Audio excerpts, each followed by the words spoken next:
My name, of course, is Eugene Turk. I am the Vice President of Business Development at Align, and welcome to our monthly coach webinar for March 2021.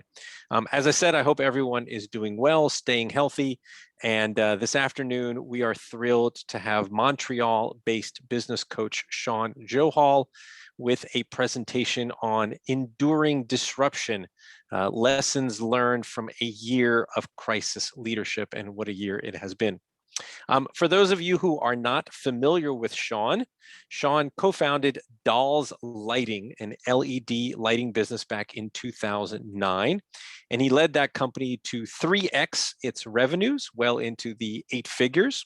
Shawn then went on to found Elevation, a business growth coaching and consulting firm working with entrepreneurs and their teams to help accelerate their growth, all while also helping them find personal balance and happiness. I'm proud to announce that he is a certified scaling up coach, and more importantly, the author of a brand new book that comes out in just a few weeks called The Happy Leader, a leadership fable about transformation in business and in life. Shawn is the former president of the Entrepreneurs Organization Montreal chapter. Hopefully you are all familiar with EO in your own communities. Shawn nonetheless remains an active member and mentor to numerous young entrepreneurs, helping them improve their business, improve as business leaders and as individuals. So before we begin, as always, just one administrative matter. We want this to be as educational and informational for all of you as possible. Please feel free to pose your questions using the chat feature, and we will direct them to Shawn either during the presentation, or we may hold on to those questions until the conclusion of the presentation. So again, thank you everybody for attending today's coach webinar, and I will now turn the microphone and the presentation over to Shawn. Awesome. Thank you very much, Eugene. Super excited to have everyone here today. Gonna tell you a little bit of a story. That was a long bio, by the way. I feel like now I got to live up to some crazy standard here. But let me tell you a little bit about the background story and why it's important for what happened during this crisis. Because my business was born very much out of another crisis. Many of you will remember, unless you're 15 years old. I don't think we have too many of those on this webinar today, the 2008 financial crisis. So when I came out of university, I got an opportunity to go work for a family business, and it was also in the lighting space. I won't say LED lighting for today because LED lighting was just emerging at that time. We didn't have much LED lighting when we started. And what happened was that my father-in-law, who was a brilliant man, he took his financial knowledge and he was able to take a company that was a bankrupt company and basically use his financial skills to bring it on the TSX stock exchange. It's already very difficult, although I know these days we're seeing a lot of things with IPOs going on. But in those days, 20 years ago, it was still pretty challenging to just take a company public on the IPO, to do an IPO, especially a company that is bankrupt. No one really knows to this day how he pulled it off, very, very financially savvy. He did it. He took this company and there was very rapid growth. He immediately started buying companies and was able to take that corporation, it was called Diffcom, from basically zero to $50 million within the first 7 years. So just an incredible local success story, a really amazing growth. But there were some challenges along the way. We started realizing as the business grew, that overhead grew. So we had, this big head office, even though we were buying different companies in different sectors that already had their own marketing teams, already had their own operations teams, already had their own accounting teams. And we were layering on a VP of sales, a VP of, accounting, a VP of marketing, all at the head office. And costs were really ballooning out of control. And so during that moment, the recession started in 2006. And at that exact same time, my father-in-law bought a business that maybe wouldn't have been the best business to buy at that time. It didn't have quite the same synergies as the rest of the companies in the organization. And it didn't have the same appeal. And we felt the same way of working as the rest of the company did. So he integrated that business into the company right as the financial crisis started. And a few months after we purchased that company, the recession came in full blown. And so it was incredibly similar in many ways, even though we look back and say, okay, nothing's going to be like COVID. This was very similar to what happened to our business during that recession. Everything came to a standstill. Right within a few months, we got pretty much up against the wall with everything that was cash flow related. And we no longer had the power or the ability to even buy the necessary goods to deliver to our clients. And so we were put into a position that was incredibly difficult. And all we were doing from a day to day basis is seeing where we could take monies from this basket, give it to the supplier in that basket, and then get it back to our client at the end of the day and make sure we delivered our goods. And we did that for about a year as we tried to shed the dead weight, but we were way too deep into it. The business did not have the right people in the right seats, way too much overhead, not enough controls on everything that was inventory related. So a lot of the issues that are now coming up in this year of crisis that we're seeing with a lot of businesses. What ended up happening at that time was that the business could not sustain it. Unfortunately, it was very devastating to the family. We had to close that business at that time. And, like a phoenix rising from the ashes, my brother-in-law and I had an opportunity to buy back 3 of the divisions and take the company and start from scratch, really from the ground up. The thing is, we had learned incredible lessons at that point, and we were not going to duplicate what we had done in the previous business. So right from early on in the business, we wanted to have the right people in the right seats. We wanted to make sure we were incredibly conservative with cash. We were a little bit hoarders, if you want to call it that. We didn't have a lot of it because we were starting a business, but we knew that any money that we would make as a business, we wanted to make sure that we were keeping it in bank and that we were keeping it in the right place. No foolish spending, no, overspending on salaries, and being incredibly lean across the board. And that was, I would tell you, one of the greatest successes we had as a business. There's tons of ups and downs, and I won't get into all of those today. But as the business grew and continued to gain momentum and gain traction, that mentality that we kept, even through 3xing the business in terms of growth and getting well into the 8 figures, we always kept that mentality that we had to be super careful, have a lot of reserves to make sure that if something happened one day, we would be ready as a business. And as most of you know who are on this webinar, something did happen. Something pretty crazy happened, 12 months ago in the form of this nasty virus, COVID-19, that came and completely, devastated most of us. So for my own LED lighting business, yes, the first 2 weeks were very challenging, but we were prepared. We were completely prepared to weather the storm.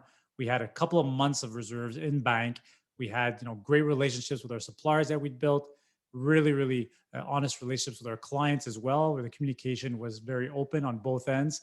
And we were able to navigate the first couple of months of the crisis incredibly well.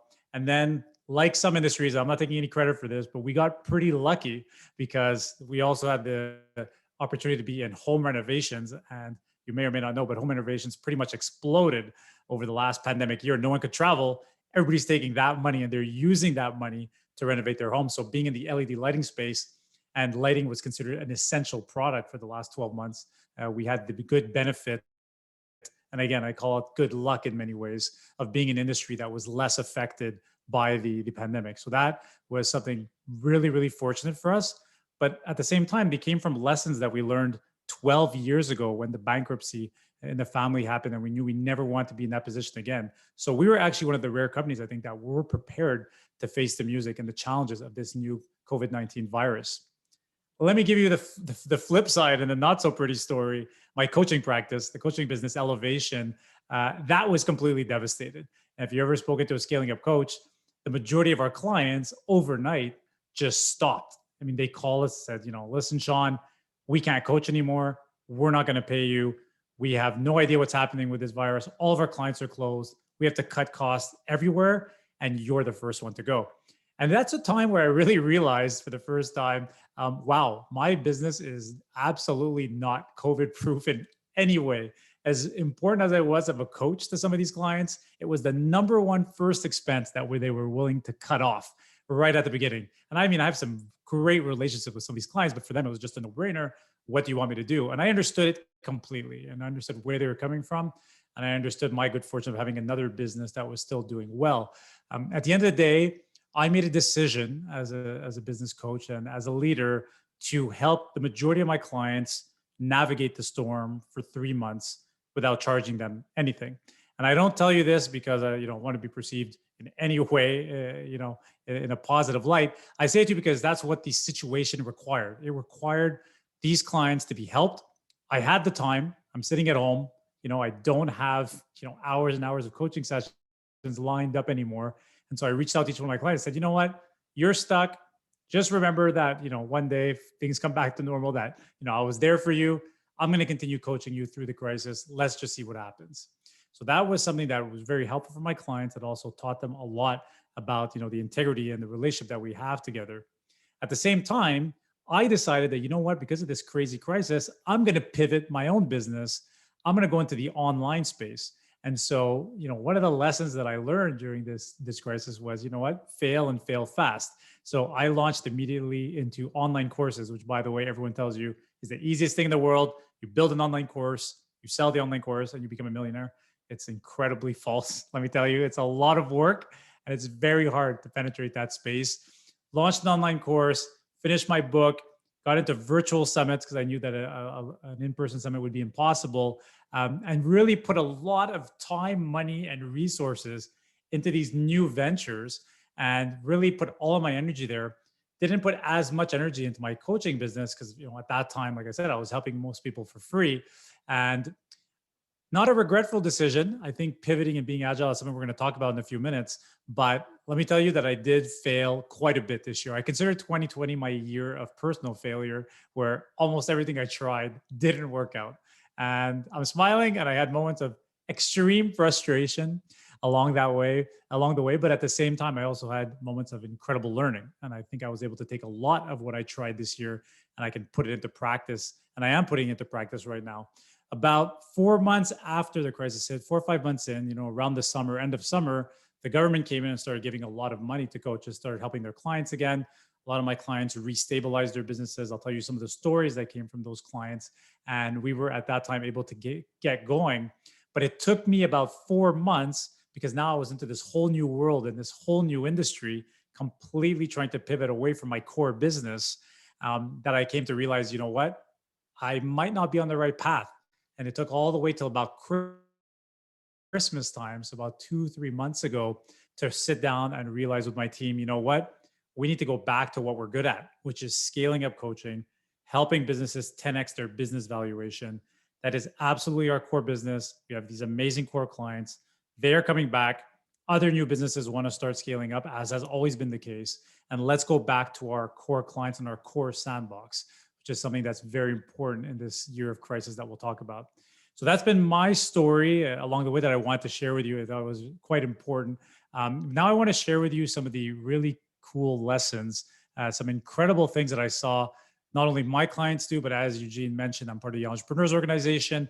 I have an opportunity to be surrounded by anywhere between 50 and 100 entrepreneurs on a week-to-week basis. I hear tons of stories. I personally get to witness a lot of these amazing things that entrepreneurs have been doing over the past 12 months.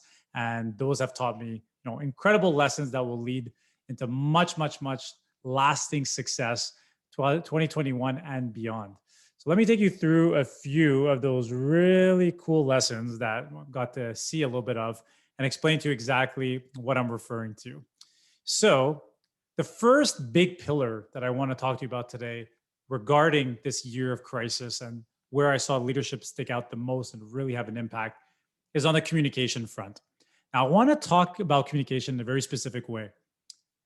The lack of communication.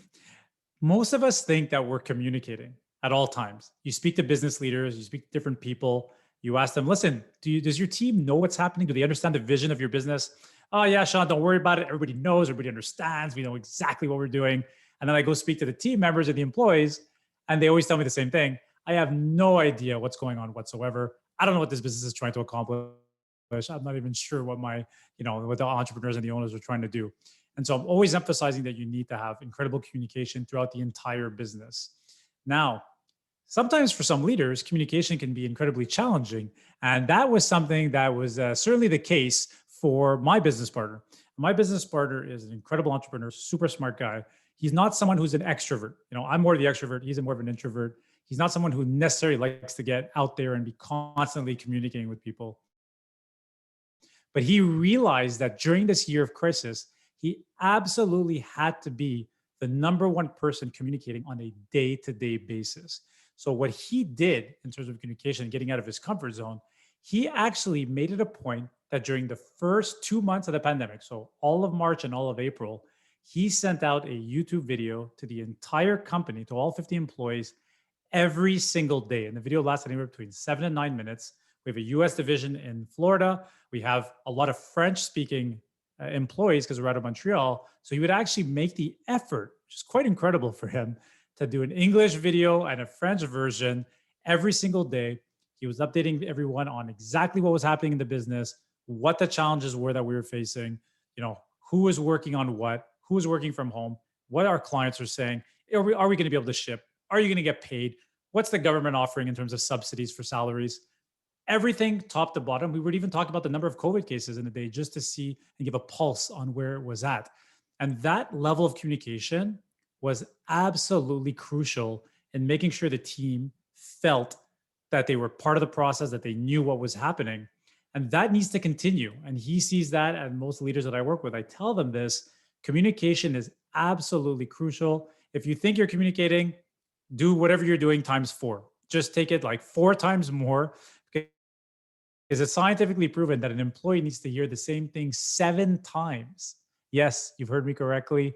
7 times before they understand what you're saying is actually meaningful and important. And so you had to be constantly repeating your message. So that was something that was incredibly important. Lesson number 2 from communication is transparency. I saw so many leaders this year that were, being super, super uncomfortable with the situation, not wanting to tell their teams exactly what was happening, just out of the fear of the unknown, also not wanting people to panic. But it does the reverse psychology effect. When you don't tell your people enough of what's going on and you don't have that transparency, it'll actually have a reverse effect. And most team leaders that I spoke to and business leaders across the board, the ones that had the least amount of communication in their companies, the least amount of transparency, are the ones that were the most frustrated. They kept telling me, I don't know what's happening. I'm not being told. I'm not being made aware. I'm in the dark. I'm alone at home doing my virtual work, and I'm absolutely not part of the process or part of the solution. So having an incredible amount of transparency was also something that was very, very important. And the third concept for really what I look at is internal communication with your teams had to do with the communication rhythm. As I mentioned with my business partner, who was communicating on a day-to-day basis, after the first 2 months, he went to every 2 days. A couple of weeks later, he went to once a week. And then he started giving monthly updates all the way through until now. The communication rhythm becomes incredibly important. In scaling up, we have a daily huddle, weekly meetings, monthly sessions, and quarterly also planning meetings. It's very, very important that you have a very clear communication rhythm with your teams, within your businesses, so that everyone knows exactly what's happening. It is very, very crucial. If we look at communication from an external point of view, it's a little bit different.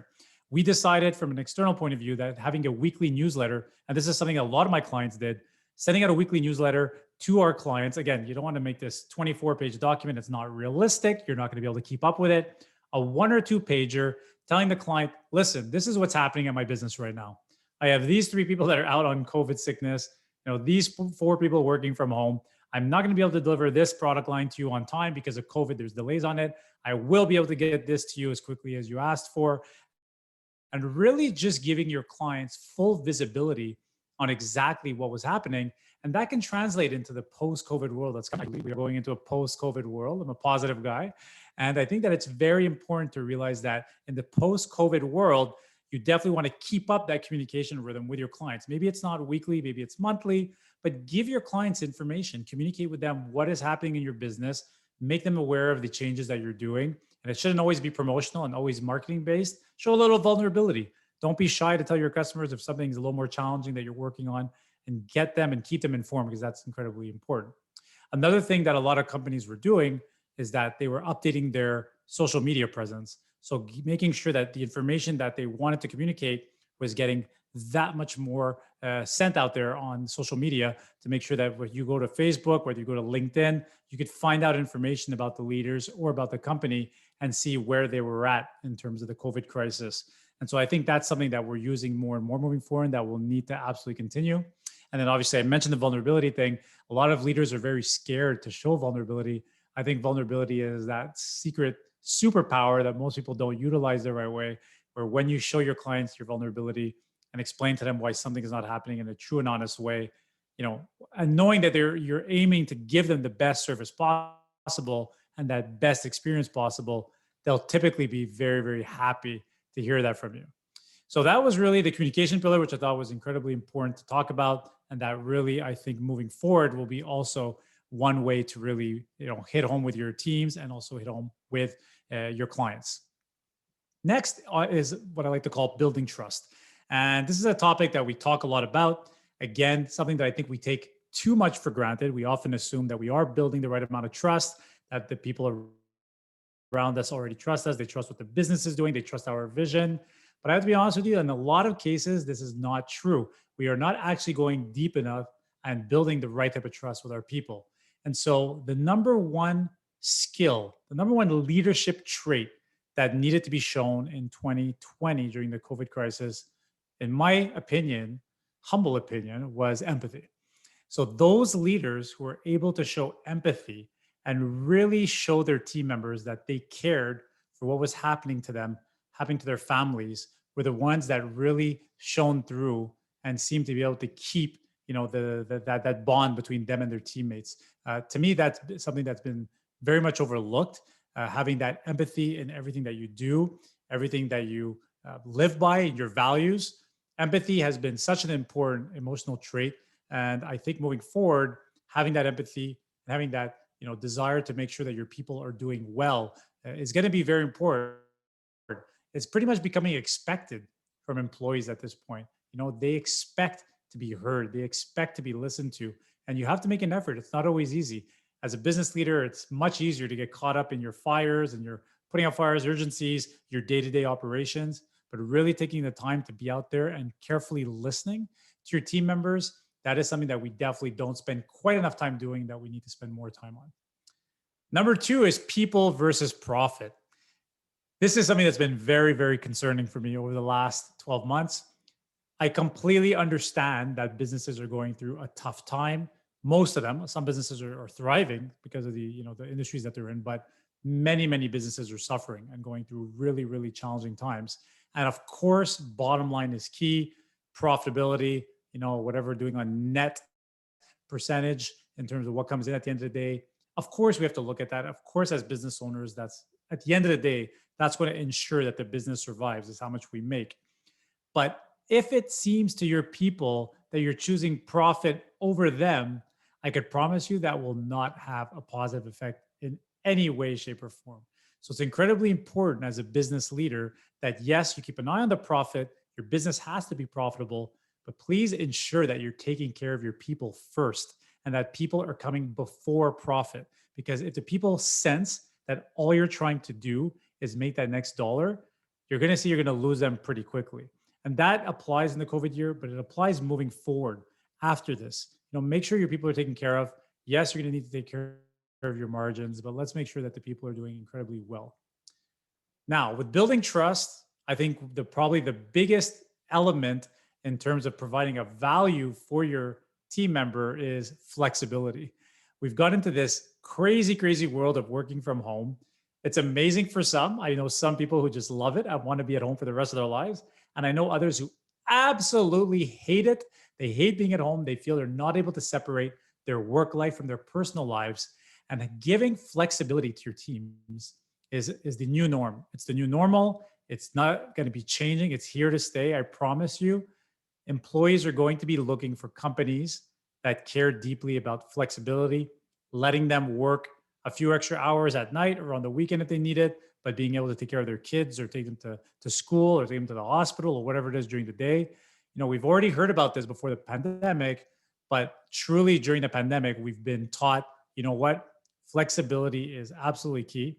And I'm shocked because still to this day, I'm seeing companies that are not providing enough flexibility for their employees. And it really, really, really surprises me because I think to myself, in a COVID year, you have no choice. I'll give you an example. My daughter this past Monday was in a school bus with someone who tested positive for the virus, the new variant. So immediately we had to take my daughter straight to get tested. Took a couple of hours waiting for the test. And now my wife and I are not able to leave the house until we get a negative result, which is going to take 4 to 5 days. Here in Canada, everything's a little slower. So the point behind that is that I need tremendous flexibility. Now I'm a business owner and a coach, so I'm able to be somewhat flexible, but I'm going to have to ask my clients now to be more flexible with myself. My wife in her career is going to have to look for flexibility with her clients. We have no choice. This is not something that we ask for. It's not something we're looking for. And, because, we take my daughter to the test later at night, we're going to have to do some work and make up for it. That's fine. That's part of the game. That's part of the deal. So please provide as much flexibility as possible to your people. It's absolutely crucial. You're going to need it moving forward. Great leaders are able to see if their team members are working hard, if they're the right people for the company. You can trust them. Build that trust with them. Trust that the work will get done. Don't, give them a hard schedule that they have to follow if you know that things are going to happen during COVID. So I think that's something that's incredibly important to look at. Proactive leadership. So instead of being reactive, but being very proactive in our leadership, I think is another important part of building trust. Leadership has a lot of different forms, a lot of different ways. Leading by example, you could be an authoritative leader. You could be someone who's more of a collaborative leader. But I think being a proactive leader, meaning taking the steps to always making sure that the people in your team and the people around you are feeling how they should be feeling, giving them the right type of projects, making sure that they feel part of the team at all times is something absolutely crucial in this year. So try to think, how can I be proactive with my leadership instead of just reacting to everything that comes my way? I think that is the question you should be asking yourself every single day. We've been reactive for the last 12 months. It's been literally 12 months of reacting. Let's flip that script. Let's get more into a mindset of, okay, what am I going to do proactively to build trust with my team, to really take things to the next level? And then finally, integrity on the building trust side is absolutely gold. We have integrity as a core value in our lighting business. Integrity cannot go, I don't think there's been a more important time ever in history for integrity. You have to have integrity as a company, especially when it comes to safety rules, especially when it comes to, what you're telling your clients, that trust, honesty, that character that you're showing. And you have to have team members that show integrity, that they believe in your integrity, but they're able to show integrity too. It's a two-way street. So you have to make sure that you're both bonding on that level, that everybody is going forward the right way and working on the right things. So, communication, the pillar number one, building trust, pillar number two, very, very important. Let's jump into pillar number three, which is company culture. Company culture, I have to say, is probably the number one thing that has suffered during the pandemic. The countless number of entrepreneurs that I've spoken with who have told me that their company culture is, absolutely being beaten up, getting thrown into the ground because of this, terrible pandemic. It's, unlimited the numbers. So many entrepreneurs are feeling it. If your company was a company, what I call physical company, meaning you were in person most of the time, it's very difficult to just send everybody at home virtually and expect to be able to just maintain the same type of company culture that you had built without doing, a tremendous amount of things to bring it back. It's something that you have to work on actively as a leader. What are you doing every single day to build your company culture? So the first thing I want to talk to you about is discovery. You need to discover what happened to your company culture, assess it, talk to your people, understand where the company culture is at, who's feeling good about it, who's feeling terrible about it. Are you able to keep up that positive energy? What kind of meeting rhythm do you have? Once again, coming back to that, to really keep it up. What kind of touch points are going on throughout the business to make sure that people are feeling, comfortable with what they're doing? Discovery is something that's just incredibly important at the beginning to figure out. Once you can figure out how your company culture is doing from the COVID virus, then you can start reacting and taking the right decisions. The second one after that is the move online. So the move online is something that's, incredibly important, obviously, for all of us, as some of us still haven't adapted. It's shocking to me how many times I get on Zooms with people. I'm seeing literally like dungeons in the back. I had a Zoom with somebody yesterday. There was underwear actually on the bed. I was thinking to myself, like, what is happening? We've been online for 12 months. Are you giving your people the right tools to be online? I got this fancy presentation set up. I got a nice camera. I got the good lighting going on. I invested in these things. I had no choice. I thought I'm going to be virtual from now on. I better make sure that my online setup is as professional as possible.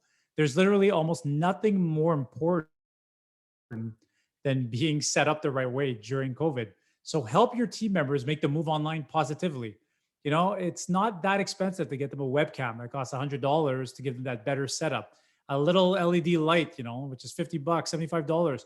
Get them the tools that they need, the right sound. You see this mic that I have here. Some people like to make fun of me, think I'm acting like a DJ, but I need this because this is the sound that's best for me. I have a crazy echo chamber of a room here. And for me, I got myself well equipped.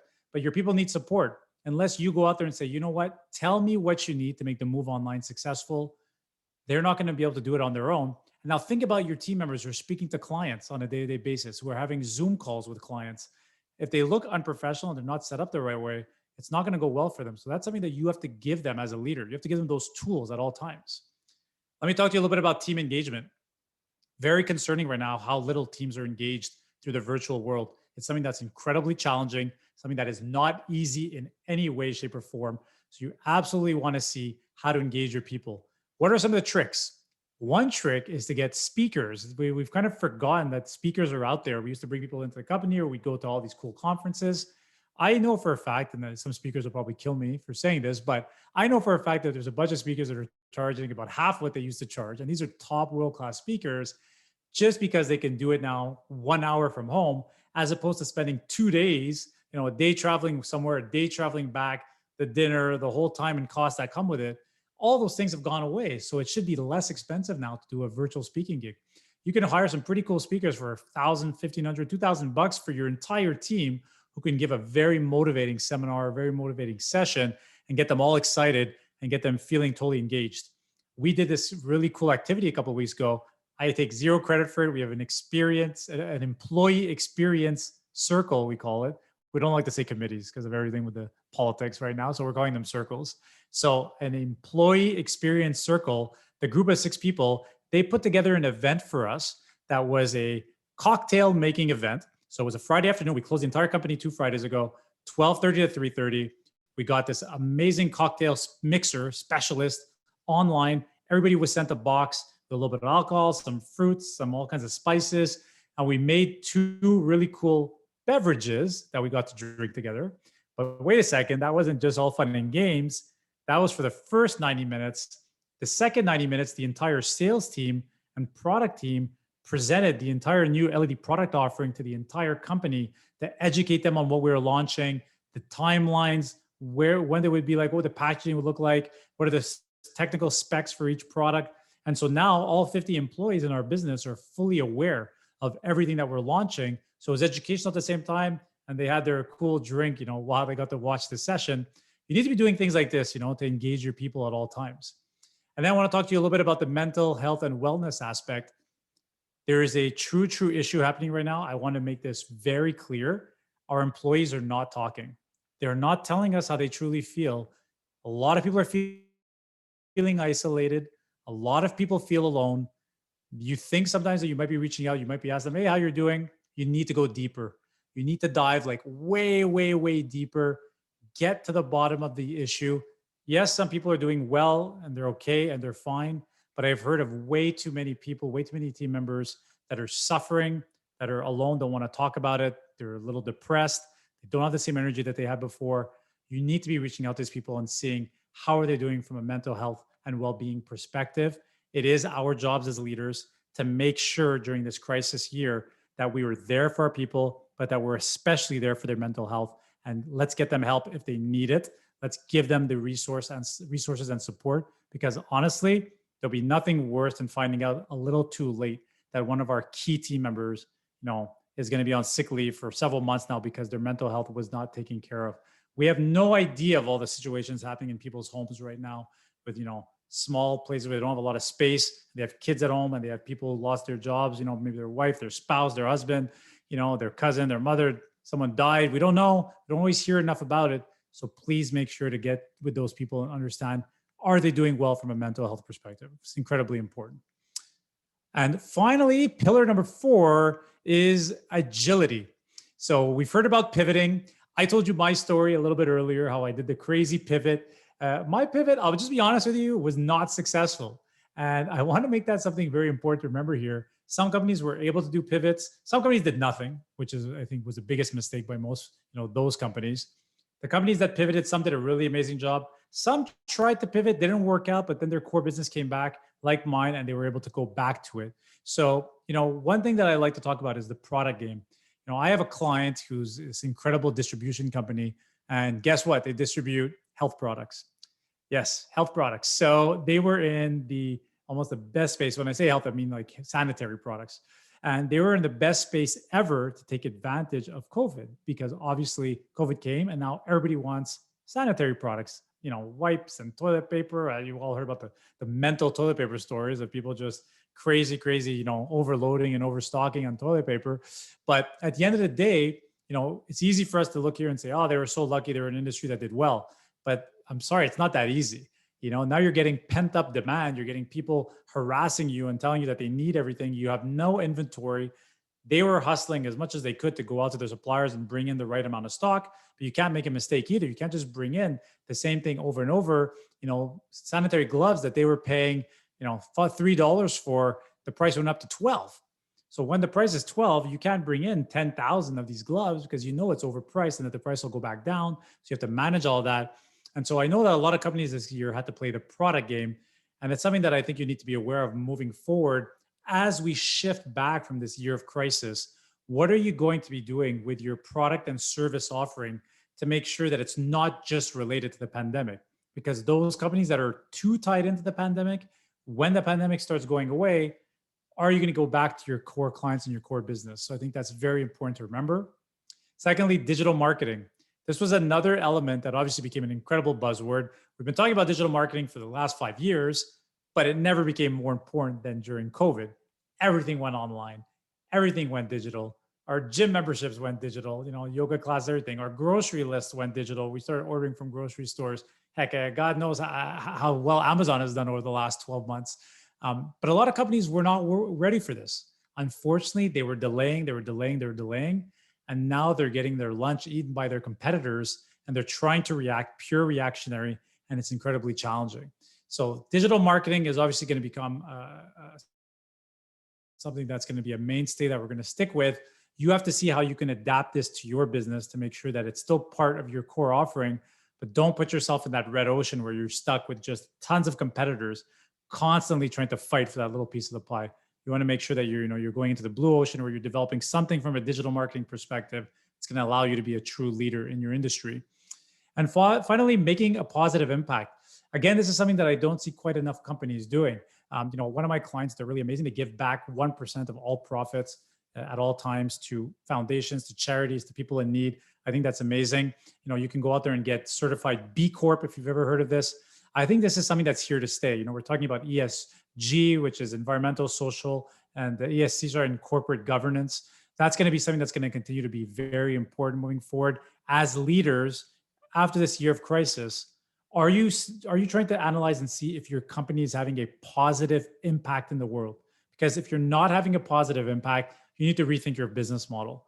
Businesses that do not care about having a positive impact through their products, services, or by taking their profits and giving some of it back, I don't think they're going to survive the test of time.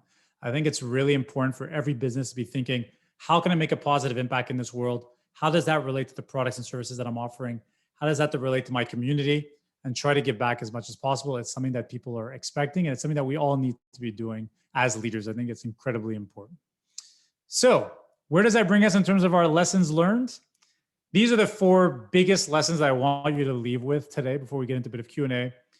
Top leadership lessons. Number 1, be prepared for anything. I know it's easy to say today. I still want to go back to the story from 12 years ago when we started a business coming out of another family bankruptcy, a total crazy recession and crisis. And we were really able to go into there and have the right type of impact because we were prepared for anything. So incredibly important. Number 2, make sure you have the right people in the right seats. I cannot overemphasize how important it is to have the right people in your business doing the right things. And a lot of the leaders saw it. Those companies that did not have the right type of employees, people who were dedicated, who were loyal, who cared, wanted to get the business back on its feet, were the ones that suffered the most. Number 3, create a mobile plan. And yes, there is a bit of a pun intended here. Mobile plan, meaning make sure your plan, you can be moved, you can be mobile, it can be agile, you can change your plan, you can go into a new direction.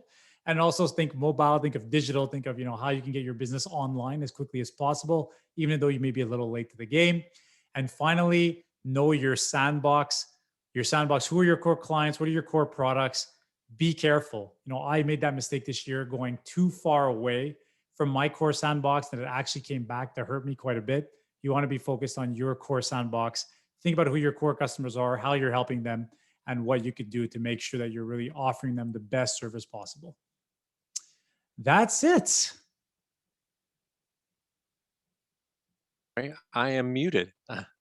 Another lesson that we have learned during the pandemic is always make sure that you're not muted on your Zoom call before trying to speak.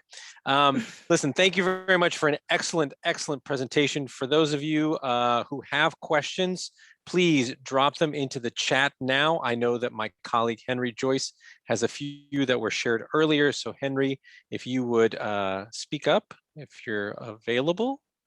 Unmute yourself. Shawn, let's start by asking what frameworks have you seen be effective for leaders to identify opportunities as economies rebound and reopen from lockdowns? Listen, there's been a lot of different frameworks that have been out there, but I like to make the distinction between what's a framework and what's really getting out there and talking to our clients and really understanding what's happening in our industry with our competitors. I think that's often lost in the mix, even more so important than an actual framework. I would say, are you getting the pulse of your industry? Are you getting the pulse from your clients? Are you understanding where technology is going, where the missing pieces are, and are you talking, even to your competitors out there? One thing that I really noticed this year is that a lot of people started collaborating with competitors, which was totally bizarre, but they realized that, if we put our two heads together, we might be able to get through this COVID situation together. So, I would say that, even before thinking of any type of framework, I would say you need to design your business in a way where you're constantly out there speaking to the best, leaders, to the people who are the most influential in your industries, and really seeing with them and bringing those ideas back to your table. One framework that I like to use within our own business is called an innovation circle. So where you take the smartest and brightest minds in your business and you give them a lot of flexibility, a couple of hours per week to work on projects that are purely based on innovation and where they could bring innovation into your business and seek out opportunities in the market as well. What planning cadence are you using with your clients? So how are you managing to balance kind of the short-term objectives with the long-term uncertainty of where we may be in 6 months or a year? Yeah, that's a fantastic question. The typical framework that we use in scaling up is, BHAGs, your big area audacious goal, 3-year capacities, 1-year priorities, and 90-day plan.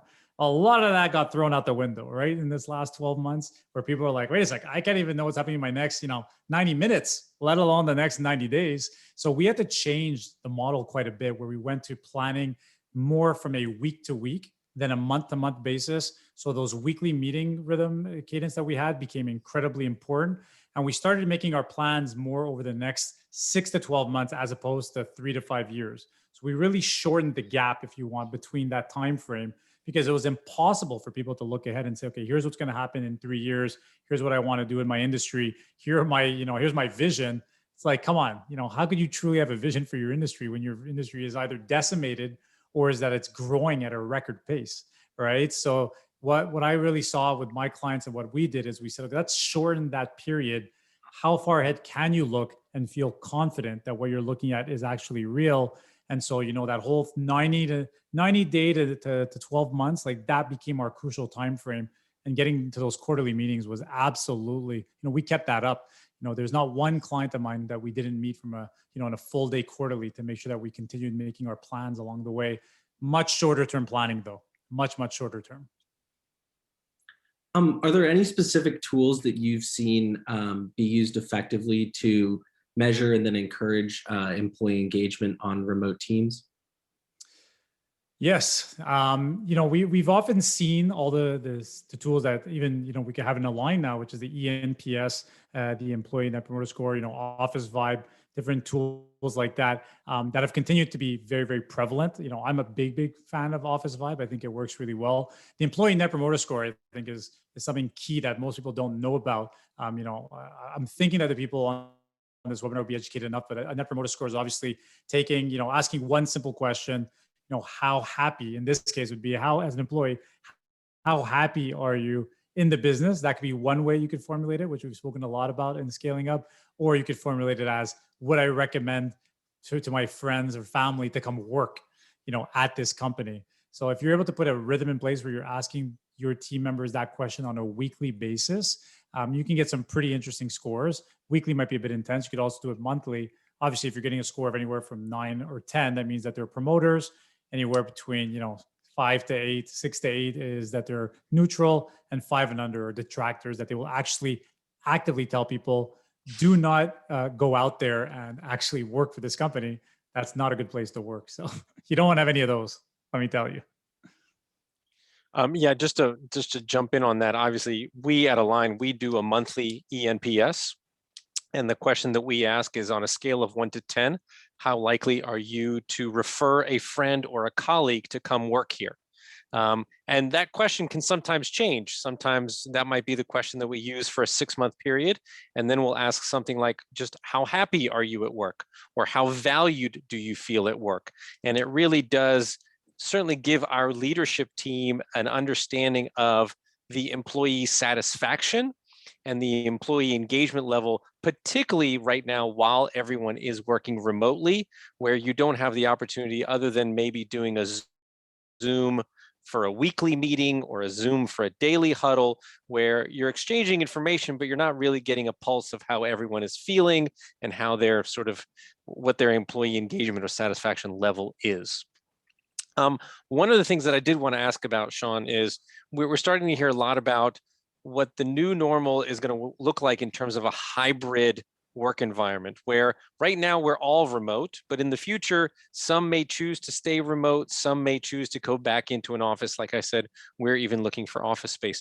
So I'm just wondering, of these lessons that are learned from the last 12 months, what's going to be most important or most critical to apply to what is now going to be a very different sort of work environment, where it's not everybody in the office or everybody remote. You're going to have some people in the office, some people remote, and the combination of the two. Yeah, it's an absolutely excellent question. I think a very relevant one, Eugene.